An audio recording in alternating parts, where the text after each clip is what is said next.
hari Selasa itu pagi-pagi jam 5.30 saya keluar mobilnya, dia sampaikan saya cium dulu bau. Besok harinya PLN ke atas masih bau. Kamis saya dobrak pintu. Hello guys, welcome back to Jogo Stories. Kembali lagi bersama Sasa. Di sini aku akan membahas kasus misteri yang lagi viral, hangat diperbincangkan di media sosial dan juga di berita. Sebelum lanjut ke topik, jangan lupa untuk like dan komen video ini karena ini adalah kasus misteri yang membuat kalian bisa berasumsi atau banyak memikirkan tentang hal tanggapan-tanggapan tentang kasus ini. Jadi, komentar dengan yang kritis, yang positif. Dan juga jangan lupa untuk subscribe channel Jogo Stories dan nyalakan notifikasi agar kalian nggak ketinggalan update terbarunya dari kami.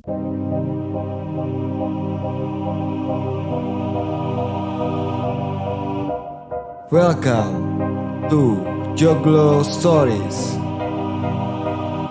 Mari kita langsung lanjut ke topik. Jadi, kasus misteri yang akan aku bahas adalah kasus Kalideres yang menewaskan 4 anggota keluarga di rumah ini. Kenapa sih ini adalah kasus misteri? Mungkin kalian juga ada yang udah mendengar, karena ini emang lagi hangat diperbincangkan di media sosial dan di berita.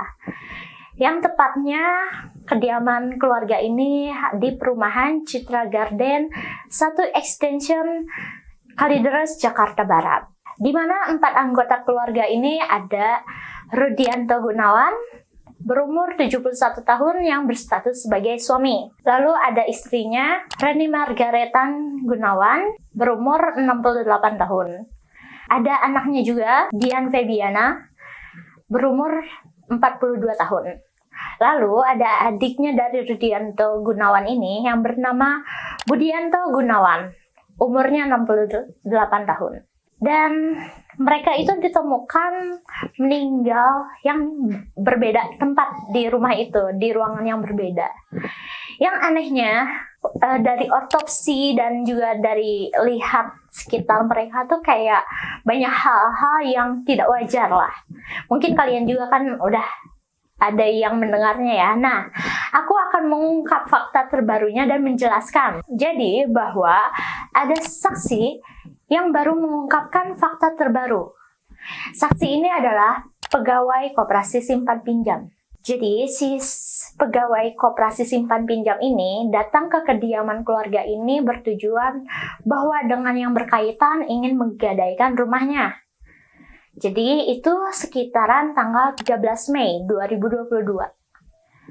Begitu datang, si pegawai itu tuh kayak udah mencium aroma busuk tapi masih samar-samar. Nah, begitu masuk ke kamar, itu bau busuknya merebak. Bener-bener kecium banget aroma bau busuknya. Dan ternyata ada Reni Margaretan Gunawan tersebut yang sedang terbaring. Nah, ini fakta utamanya, bahwa Dian Febiana ini mengaku bahwa si ibunya ini masih hidup dan sensitif cahaya. Jadi waktu masuk ke kamar itu, dia tuh jangan nyalain lampu ya, kata si anaknya ini ke pegawai koperasi simpan pinjam ini. Dan si pegawai ini tuh udah kayak ngomong gitu bahwa maaf, ini ibunya udah meninggal atau bagaimana gitu. Enggak kok, ibu saya masih hidup. Nah, itu fakta keduanya, bahwa si Dian Febiana ini ngaku bahwa si ibunya tuh masih hidup. Yang ketiganya, si Dian Febiana setiap hari ngasih susu ke kamarnya. Padahal itu jelas-jelas udah jadi mayat gitu. Dia mau minumnya juga gimana gitu kan, ya kan. Yang keempat, si Dian Febiana masih menyisiri rambut si ibu. Ya kalau udah mayat kan, kalau disisirin tuh rambut rontok. Itu ya menurut kata si saksi itu. Si Dian Febiana ini masih nyisirin rambut, ya dia ngelihat bahwa rambutnya tuh rontok semua. Ya iyalah, orang udah jadi mayat gitu kan. Ya speechless kan, kayak ini sekeluarga kenapa gitu. Dan fakta kelimanya yaitu si Dian Febiana ini sering terlihat nangis dan bengong. Jadi si pegawai ini lagi survei itu ngelihat anaknya tuh sering nangis sama bengong gitu, kayak duh kayaknya ini orang udah mulai agak-agak kelainan kayaknya nih. Udah mana di rumahnya ada jasad, udah ada mayat gitu kan. Terus keluarganya kayak gini gitu, si anaknya tuh kayak gitu ya. Tapi menurut keterangan si saksi, bahwa si Rudianto Gunawan ini sudah tidak ada di rumah, atau mungkin dia nggak lihat di rumah itu. Dan terus si pegawai koperasi simpan pinjam ini tuh ya mereka pulang lah gitu, kayak nggak jadi mau ngegadain rumah, soalnya kayak ngelihat dari keadaan situasinya juga kok begini keluarganya gitu, kayak ini aneh banget gitu, kayak lah ini kenapa gitu kan ya guys. Dan begitu keluar dari rumah dicegah oleh Budianto Gunawan atau adiknya si Rudianto Gunawan ini. Adiknya tuh ngecegah, jangan bilang siapa-siapa ya kalau si ibu yang tadi itu udah meninggal. Dan si saksi ini sebenarnya mungkin takut karena ya mungkin karena merasa tertekan gitu ya, lagi niat mau survei gitu, padahal malah ada mayat gitu di rumah tersebut, bau bangke ya, bau busuk segala macam, udah merebak gitu. Terus ketemu sama orang yang agak-agak gimana gitu kan. Dan si pegawai ini benar, dia tidak menyampaikan atau tidak melaporkan kepada siapapun.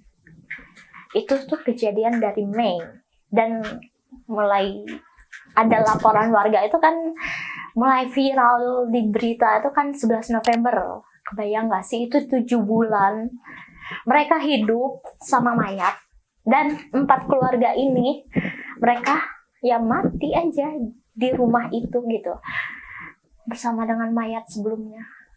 Dan hasil otopsinya mereka lapar dan kayak mereka tuh nggak makan dalam waktu jangka yang lama gitu loh.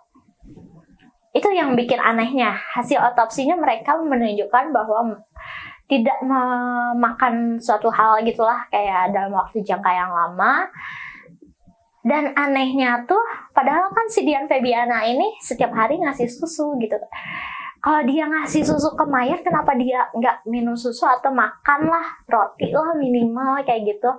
Kan tanda tanya besar gitu ya. Dan juga mereka tuh bisa dibilang keluarga yang cukup lah. Karena rumahnya ini sebelumnya mau dijual 1,2 miliar. Ya kebayang lah, orang yang tinggal di perumahan di kota besar gitu ya orang cukup lah gitu ya. It's impossible gitu ya kalau mereka mati karena kelaparan doang gitu.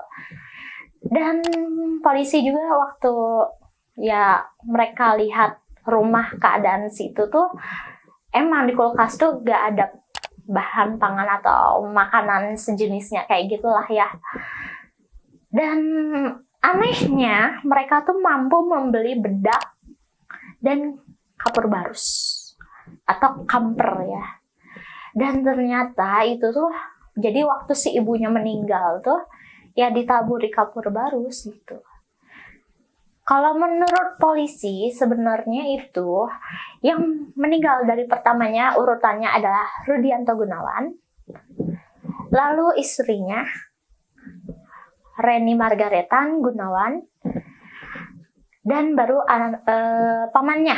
Yang ketiga adalah pamannya si Budianto Gunawan, dan yang terakhir adalah anaknya Dian Febiana.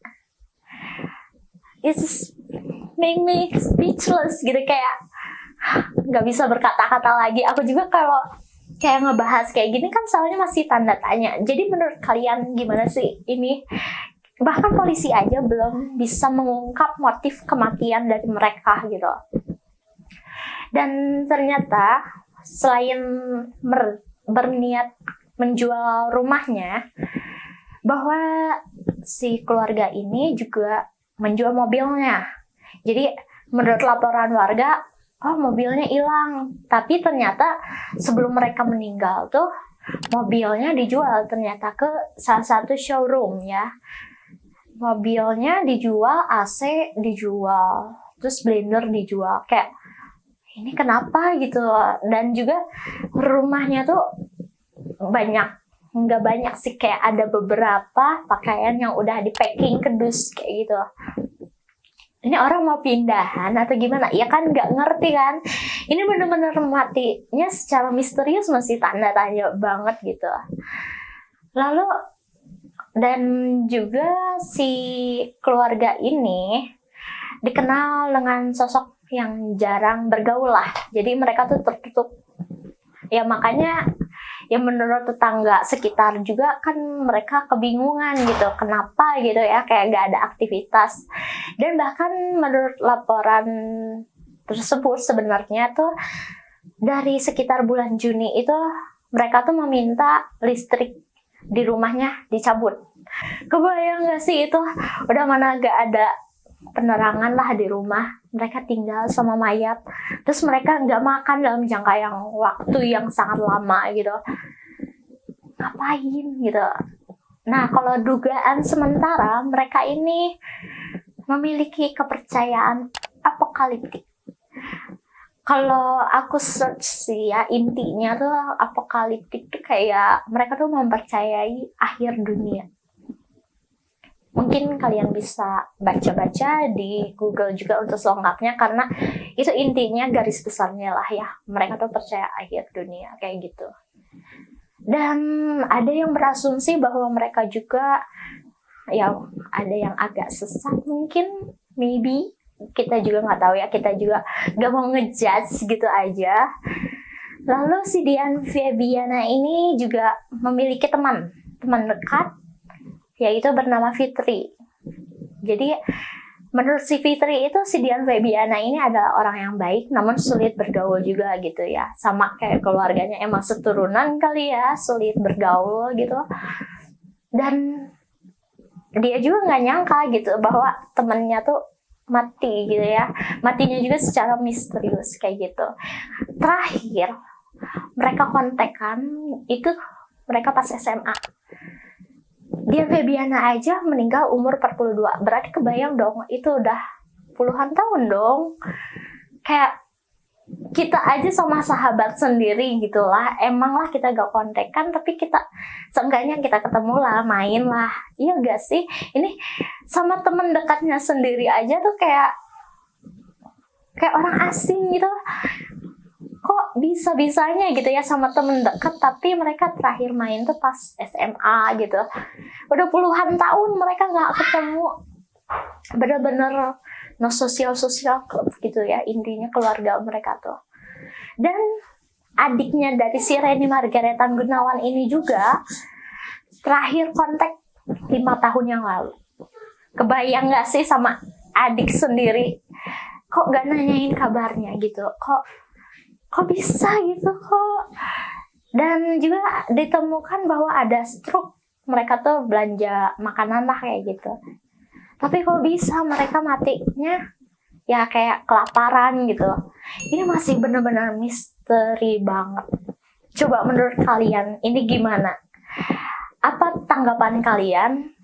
Kalau menurut kalian ini mereka emang karena ada kepercayaan sesat, atau mungkin karena ada salah satu yang dibunuh, atau mereka diam aja, memilih untuk diam, atau bagaimana? Coba komentar kalian gimana, pemikiran kalian, coba deh cantumin ke komentar video ini ya, mungkin membuat orang lain juga bisa berpikir tentang kasus ini, tanggapannya bagaimana gitu ya.